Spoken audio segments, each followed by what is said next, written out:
ललचे नहीं मटी से नहीं वैर, ऊसर धरती को सम उपवन की सैर। सुंदर नारी रत नहीं, नहीं मोह और काम, शीत उष्ण सम है जिसे नहीं क्रोध का नाम। जैसे सोवे पलंग पर तिमी धरती पर सोए, रोग द्वेष रहित जो भक्ति में दृढ़ होए। हे अर्जुन उस जीव को जानो ब्रह्म का ज्ञान, अति प्यारा बेजर मुझे अर्जुन निश्चय जान। क्षेत्र क्षेत्रज्ञ ज्ञान ज्ञेय प्रकृति जीव। 13वां अध्याय। श्री कृष्ण बोले, हे कौन्तेय, यह शरीर क्षेत्र कहलाता है और इसको जानने वाले को क्षेत्र कहते हैं। संपूर्ण क्षेत्र में क्षेत्रज्ञ मुझे जान। क्षेत्र और क्षेत्रज्ञ का जो ज्ञान है मेरे मत से वही ज्ञान है। यह क्षेत्र कैसे रूप को है, उसमें कौन कौन से विकार होते हैं, उसकी उत्पत्ति किस प्रकार से हुई और क्षेत्र का क्या प्रभाव है, इत्यादि बातें संक्षेप में कहता हूँ, सुनो। अनेक ऋषियों ने अनेक प्रकार के छंदों में इसको बताया है। वेदों में भी पृथक पृथक वर्णन किया है और हेतु वाले ब्रह्म सूत्र पदों में विशेष करके भी यह ज्ञान निश्चय किया गया है। पंच महाभूत, अहंकार, बुद्धि, अव्यक्त प्रकृति, 10 इंद्रियां, मन और 5 इंद्रियों के विषय तथा इच्छा, द्वेष, सुख दुख संबंधात चेतना, धृति, इनके समूह संक्षेप में क्षेत्र और क्षेत्रज्ञ के यही विकार हैं।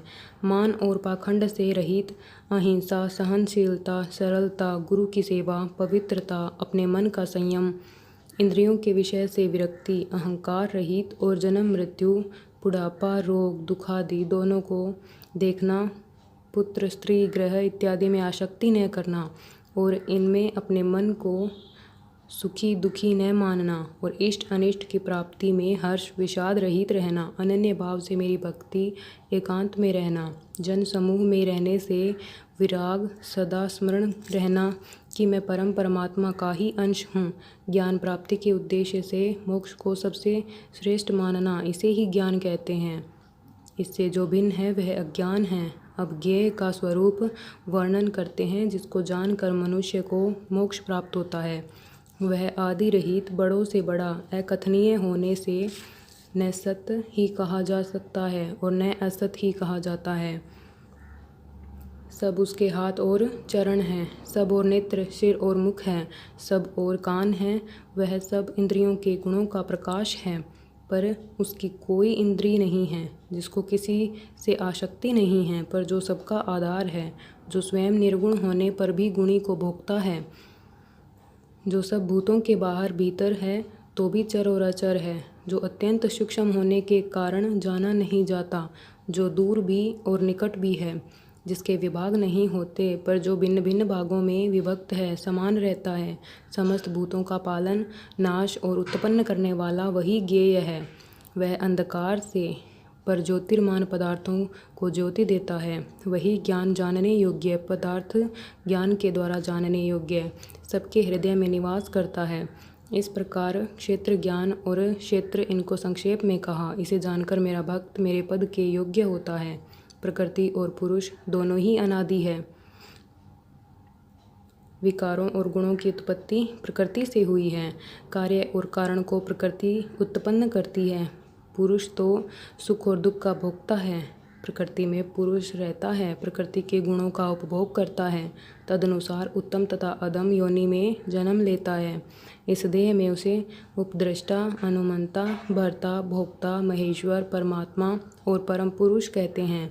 इस प्रकार के गुणों के साथ प्रकृति और पुरुष को जो जानता है, उनका रहन सहन चाहे जैसा भी हो, पुनः जन्म नहीं होता। कोई ध्यान से, कोई सांख्य योग से और कोई कर्म योग के द्वारा अपने आत्मा में देखते हैं, परंतु कोई तो इस प्रकार से न जानते हुए भी दूसरों से सुनकर ध्यान करते हैं और श्रद्धा से सुनकर वे मृत्यु के पार चले जाते हैं। हे अर्जुन, स्थावर या जंगम सब प्राणी क्षेत्र और क्षेत्रज्ञ के संयोग से ही होते हैं। परमेश्वर सब भूतों में समान रूप से है, भूतों के नष्ट होने पर भी उनका नाश नहीं होता। इस भांति जो देखता है वही देखने में समर्थ है। सब में समान रूप से स्थित परमेश्वर को देखता हुआ जो अपने आत्मा का नाश नहीं करता, वह उत्तम गति प्राप्त करता है। जो यह देखता है कि प्रकृति द्वारा सब कर्म होते हैं और आत्मा को अकर्ता मानता है, वास्तव में वही मानव देवता है। जब वह भिन्न भिन्न भूतों को परमेश्वर के बीच एक रूप देखता है और उसी से उनका विस्तार हो देखता है, तब वह ब्रह्म को प्राप्त होता है। हे कौन्तेय, अनादि और निर्गुण होने से परमेश्वर अवयव है। शरीर में रहता हुआ भी वह कुछ नहीं करता, न उसमें लिप्त होता है। जैसे आकाश सर्वत्र व्याप्त होने पर भी किसी से मिलता नहीं, उसी भांति देह में सर्वत्र व्याप्त यह आत्मा भी उसमें लिप्त नहीं होती।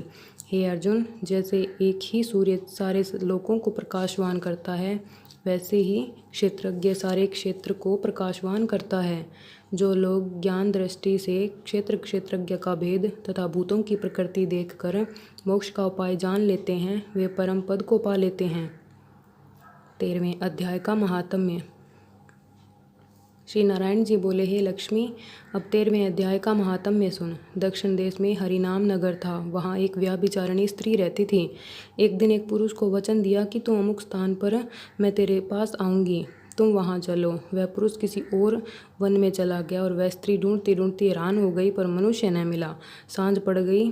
गणिका प्रीतम का नाम लेकर पुकारने लगी। इतने में वह पुरुष मिला। दोनों प्रसन्न होकर बैठे। इतने में एक शेर आया और गणिका को खा लिया। तब देवदूत धर्मराज के पास गणिका को ले गए। धर्मराज ने हुक्म दिया, इसको चांडालनी का जन्म दो।